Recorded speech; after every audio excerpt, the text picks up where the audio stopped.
You know how every year we promise ourselves that this is the year we finally do business differently? Less hustle, more harmony, and then suddenly it's December and we're still white knuckling it to the finish line? Yeah, I've totally been there. But this year feels different. In today's episode, I'm sharing what I'm taking with me into 2026 as a sustainable CEO and what I'm definitely leaving behind. Let's jump in. Welcome to the Moms Make Money podcast. I'm your host, Jenny. I'm the owner of Moms Make Money Collective, a podcast and visibility strategist and mom of two. Many moms feel like we need to sacrifice our careers for our children, but I wholeheartedly believe that we can have a thriving business and family at the same time. In this podcast, we're going to be diving into the ins and outs of running a business as a mom and getting real and raw about all things parenting. So buckle up because we're about to go all in.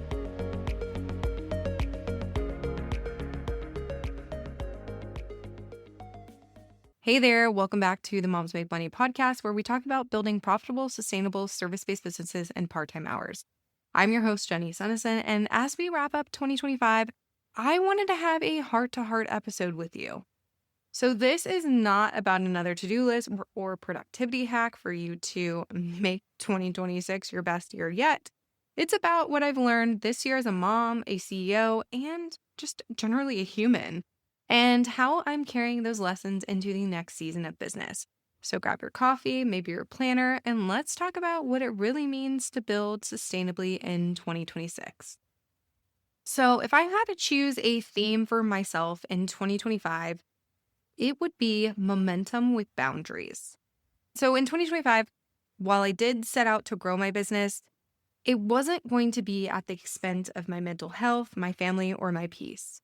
And honestly, that has been the biggest mindset shift for me. Realizing that sustainable success isn't slow, it's steady. There's such a difference between coasting and being intentional. And I used to think that if I wasn't sprinting, I wasn't succeeding.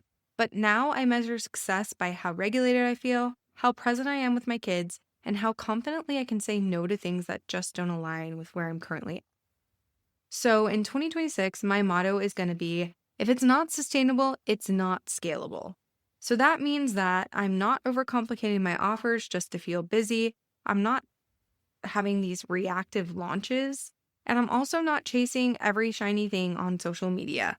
What I am doing is doubling down on systems, strategy, and simplicity. So I want to get real about what sustainability looks like in practice, because it's not just working fewer hours. Although, yes, I still am capping my hours around 20 hours a week for the most part.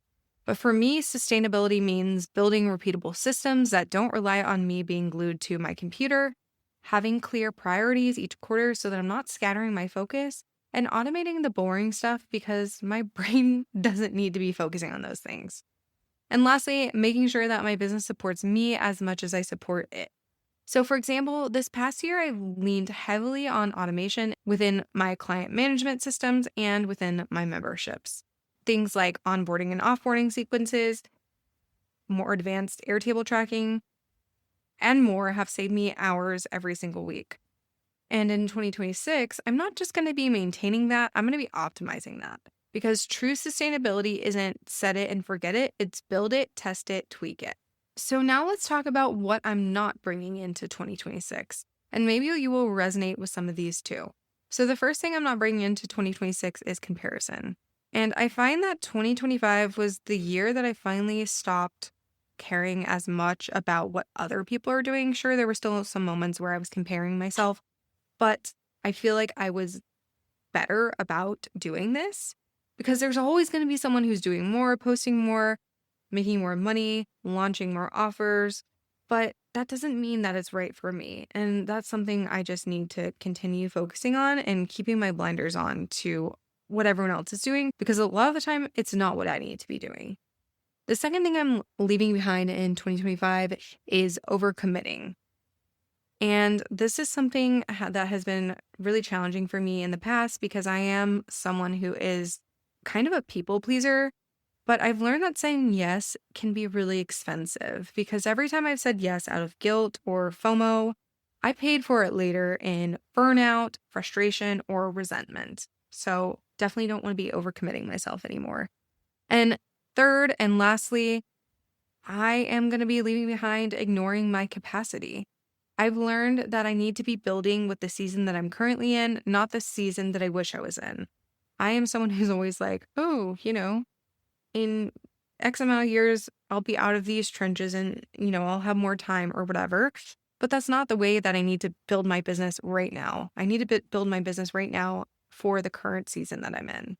Because being realistic about your capacity isn't playing small, it's playing smart. So taking a look ahead at 2026, here is what I'm focused on as a sustainable CEO.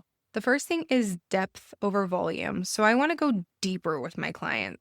I want to go deeper with my members and my membership. Instead of constantly chasing new audiences and new people, I really want to deepen the relationships that I already have. It's great to make new relationships, but I would love to continue deepening the relationships with my current clients, my current members, as well as if other people want to enter my world, totally fine. I'm not going to be upset about that, but I would love to go deeper with my current people. The second thing I'm going to be focusing on is partnerships and community. So collaboration has always been really important to me. Ever since I started doing it, it's always been something that's meant a lot to me. But over the past couple of years, collaboration has really been one of my biggest growth levers. And I'm ready to continue expanding that even more through participating in more summits, doing more podcast guesting, more bundles, and different collaborative events because I love doing those things. And I find that it brings me a lot of joy and it's an easy, low lift way to get featured in front of more people. The third thing I want to continue focusing on is ease-based or low-lift marketing. So the platform Threads, my podcasts, and my email list are where I want to keep showing up, and that's it. I've been kind of adding in Pinterest a little bit here and there, but I just want to focus on not spreading myself too thin. I want to just focus on consistent, high-value content that feels good on the platforms that make the most sense for me as a mom of 2 young kids. The fourth thing I want to do is refine my ecosystem. So every offer from my Done For You podcast services to my memberships is designed to meet moms where they're at and move them forward sustainably. No more random offers that don't connect. I want everything to have a purpose and a pathway. And finally, number 5, I want to embrace white space. So I want to give myself permission to rest, reflect, and think strategically instead of constantly reacting to whatever's happening around me. So that's what I'm looking forward to doing in 2026. And as you look towards 2026, I want you to ask yourself these questions. What would your business look like if it felt light, not heavy? The second question I want you to ask yourself is, what would your business look like if your system supported your goals? And lastly, what would your business look like if you trusted that doing less really can create more?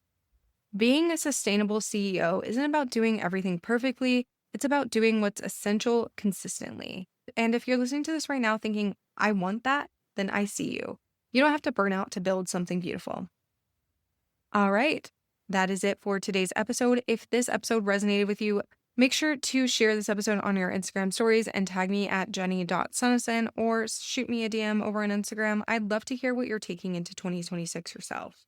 And if you're ready to build a more sustainable business with support systems and sanity, come join us inside the Sustainable Success Accelerator so that we can get you set up for sustainable 2026. It is where we simplify your offers, systems, and sales so that you can grow your business in part-time hours without sacrificing time with your family. You can find more details on how to join the accelerator by going to momsmakemoneycollective.com/accelerator, and the link will also be in the show notes. Until next time, here's to building a business that supports your life, not the other way around. Thank you so much for tuning into today's episode. I really hope you enjoyed it. I'd love it if you would head on over to our free Facebook group called Moms Make Money Collective to connect with us further. If you're more of an Instagram fan, make sure you're following us on Instagram at Moms Make Money Collective. If you're loving the show, make sure to leave us a rating and review on Apple Podcast. Your feedback means the absolute world to us. We'll see you in the next episode.